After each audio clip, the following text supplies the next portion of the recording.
Salut! O să pe astăzi, pentru că cum v-am trimis și videoclipul de astăzi, mi s-a stricat aparatul. Și acum nu mai pot filma doar așa cu tableta. Nu cred că se vede așa bine, că eu nu văd pentru că cel mai așa e de cald aici. Și oricum este foarte cald și până o să mă repar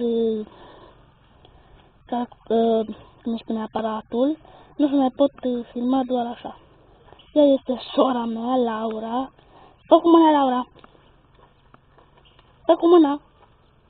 Hei! Fă cu mâna aici, la tabletă.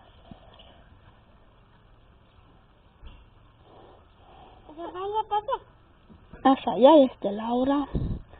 Și până o să-mi repar tableta, o să mai filmez, cine știe, poate să mai filmez niște episoade așa tot pe drum. Pentru că în casă l-am filmat doar pe acela cu aparat. Ce am pus să mai spun? Vreau să vă abonați cât mai mulți.